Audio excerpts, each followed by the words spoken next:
दौसा से एक दिल दहला देने वाला मामला सामने आया है। एक पिता ने ही अपनी लाडली बेटी को मौत के घाट उतार दिया। हैरान कर देने वाली बात यह है कि पिता ने अपने हाथों से 2 हफ्ते पहले बेटी का कन्यादान किया था, लेकिन 2 हफ्ते के बाद ही बेटी का हत्यारा बन गया।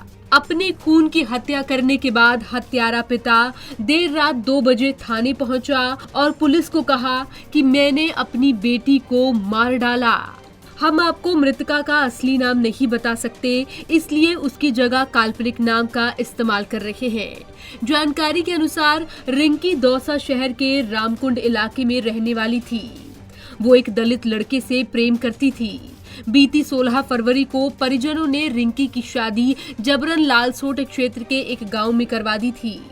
शादी के बाद रिंकी 21 फरवरी को अपने प्रेमी के साथ घर से फरार हो गई और राजस्थान उच्च न्यायालय की शरण ले ली। वहां रिंकी ने अपने प्रेमी के साथ लिव इन रिलेशनशिप में रहने की इच्छा जताई। इसके साथ ही परिजनों पर जबरन शादी का आरोप लगाया।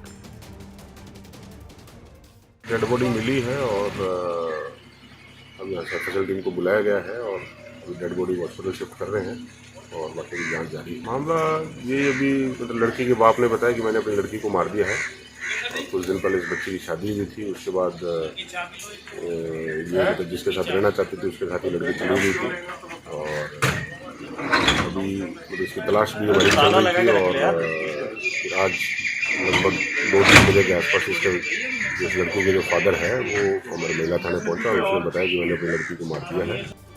राजस्थान उच्च न्यायालय ने दौसा और जयपुर की अशोकनगर थाना पुलिस को रिंकी और उसके प्रेमी को सुरक्षा उपलब्ध करवाने के निर्देश दिए थे। 1 मार्च को रिंकी अपने प्रेमी के घर दौसा आई थी।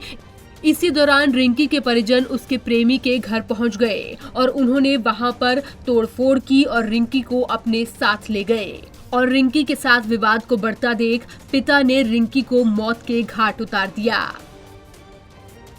21 तारीख को मैं रिंकी यहाँ से दौसा से चले गए थे जयपुर के लिए।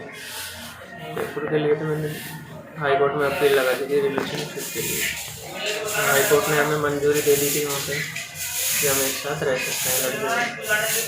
हाई कोर्ट में 24 तारीख को हमने रिलेशनशिप की मंजूरी दी थी। 26 के बाद मैं यहाँ पे दौसा आया था 1 तारीख को। 1 तारीख को दिन में 1:30 बजे तक मैं दौसा आया था। दौसा आके मैंने अपने वो कागज मैंने थाने में पहुँचाया पापा के लिए। इतने में लड़की के घर वालों को सूचना मिल गई और उन्होंने एक साथ हमारे घर पे हमला बोल दिया। 15-20 लड़कियाँ थी, औरतें थी और आदमी थे 15-20। उन्होंने एक साथ हमला करके हमें मारा पीटा, हमारे सामान तोड़ दिए, खिड़की तोड़ फोड़ करके उस लड़की को मार पीट के जातिवाद अच्छा साढ़े कोड़ी तेरे रखेंगे कि हम माड़ियों की लड़की को इस तरीके से हमें जलील करके उस लड़की को यहाँ से लेके गए थे। इसी लड़की इतनों का नाम है FIR के अंदर, पर एक की भी कार्रवाई नहीं हो पा रही है। अभी एक भी कस्टडी के अंदर नहीं आया और सब ऐसे ही डोल रहे हैं। दिन में जिससे शादी थी उसको भी उसने पहले ही बता दिया था, शादी की रात ही बता दिया था उसको और वो लेने आया था शादी के बाद। तब भी उसको उसने बोला था कि तू मेरे घर लेने मत आए। उसके लेने के बाद उसकी रिकॉर्डिंग भी मेरे पास है। वो मेरे से बोले, मैंने उसको मना किया था पर फिर भी आ गया। तो तब जाके उस लड़की ने ऐसा कदम उठाया था मेरे साथ। फिर मैं और वो दोनों जयपुर चले गए थे। फिर वहाँ से कोर्ट ऑर्डर को जारी दिया? हाँ, कोर्ट ने इजाज़त दे दी चलाई। क्या इजाज़त दी? रिलेशनशिप में रहने के लिए। ताज्जुब की बात यह है कि रिंकी ने प्रेमी के साथ लिव इन रिलेशनशिप में रहने को लेकर हाई कोर्ट की शरण ली थी। हाई कोर्ट ने भी पुलिस प्रशासन को निर्देश दिए थे कि उसे सुरक्षा उपलब्ध करवाई जाए, लेकिन ऐसा हुआ नहीं और रिंकी को प्यार करने की सजा अपनी मौत से चुकानी पड़ी। अभी ये मृत अवस्था में आई है। इसके गले में एक फंदे का निशान है, उसको हमने अभी मोर्चरी में रखवा दिया है। नहीं, इसमें हम कुछ कह नहीं सकते, तो पोस्टमार्टम के बाद में पता चलेगा। घटना की जानकारी मिलते ही पुलिस रिंकी के पिता के घर रामकुंड पहुंची, वहां से उसका शव बरामद किया। वारदात की गंभीरता को देखते हुए पुलिस अधीक्षक भी मौके पर पहुंचे।